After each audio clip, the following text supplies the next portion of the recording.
Hello, this is Joe, and this is part 2 of my series on IMAT past paper 2022 worked solutions. In this video, I will be explaining how to answer a few questions in the biology section, more specifically from question 22 until question 26, which row shows the site of alcohol fermentation in yeast and the site of lactic acid fermentation in human muscle cells. Now for this question, the answer is row 3, cytoplasm for both. So cellular respiration is a very high yield topic in the IMAT, so you should study it. It shows up almost every year in the IMAT. So, and you want to know the most important thing here to know is that the fermentation is just a phase in the anaerobic respiration, which is two phases, the glycolysis and the fermentation, and they both take place in the cytoplasm. I'm sure you all know about this, and if you're not like comfortable with this topic, please study it. 25. Glycoproteins are formed from amino acids and carbohydrates, hence the name. You should know that glyco stands for carbohydrates and proteins are made up of amino acids. What is the order in which organelles are used to make membrane-associated glycoproteins? So for this question, you should know the secretory pathway. And take this as a note. The proteins that are made up in the secretory pathway can be found in 5 different places. In the cell membrane, outside the cell, in the Golgi apparatus, in the endoplasmic reticulum, and inside the lysosome. So since the question is asking about the membrane-associated glycoproteins, so it's a secretory pathway. And in this picture, you can see the secretory pathway. When the protein is made, it's going to leave the endoplasmic reticulum via exocytosis in a vesicle to be transported to the Golgi apparatus. So the answer for this question is A. The order of the organelles are the rough endoplasmic reticulum, vesicles, and then the Golgi apparatus. Question 24. This is a passive transport question, and I'm sure that all of you know the most basic information of this topic, which is that materials tend to move from an area of high concentration to an area of a low concentration. So now let's go through the options. So starting with option B, there will be net movement of sucrose from side A to B. This is wrong because, as you can see, the sucrose inside A is 1 mole per liter and inside B it is 2. So they should be switched, A and B. The net movement should be from B to A. And C is wrong for the same reason. And about D, there will be no net movement of sugars. This is incorrect because the concentrations are different. They're not the same. If they were the same, then D would be the correct answer. Now about option E, solution level will increase inside B and decrease inside A.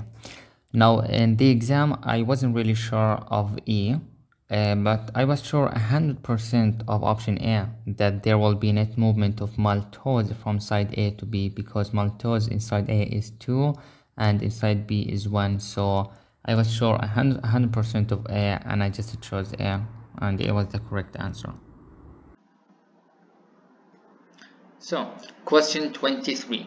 Which of the following could be found within a molecule that had just been made by transcription in a healthy human pancreatic cell? Now, the molecule is an mRNA. I'm sure that everybody knows that transcription makes mRNA. So, the answer here is very, very easy. You can find adenine in the molecule in an mRNA, which is a nitrogenous base. It's found in the DNA, mRNA, and all the RNAs, so it's correct. Peptide bonds, you don't find these. You find peptide bonds in protein between the amino acids, so 2 is wrong. 3 phosphodiester bonds, you find it in all the nucleic acids. It's found between the nucleotides. Ribose, yes, it's found in the mRNA. And by the way, a handy way for remembering whether like DNA has a ribose or deoxyribose is easy. It's by the name. If it's a DNA, it stands for deoxyribose. So it contains the deoxyribose. If it's an RNA, whether it's an mRNA or tRNA, it's gotta have a ribose sugar, which like the difference is very easy. The deoxyribose is just lacking one oxygen, hence the name deoxy. So question 22. This is a very easy question. In this question, you just want to keep in mind these two information and not confuse them, and just apply them here into these graphs and see which one is correct, which one applies. Starting with B, we are investigating only the temperature because remember in this question the graphs are showing only one of these investigations as the question says. So in B, we can see that the enzyme P has an optimum temperature of about 25, but the question says that 25 is the optimum temperature for the enzyme Q, not P, so they switched them, so we can eliminate B. Now we go to option C. C is the same as B. They switched P and Q. You can see in C they have Q at its optimum pH at about 4.5, but in the question 4.5 is an optimum pH for the enzyme P, not Q, so C is incorrect.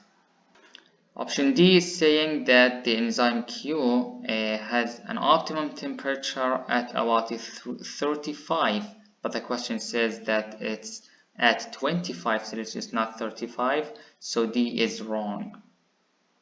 Now E finally says that Q has an optimum pH at around 9.9, you can see here, but it's actually at 9.5, so it is wrong.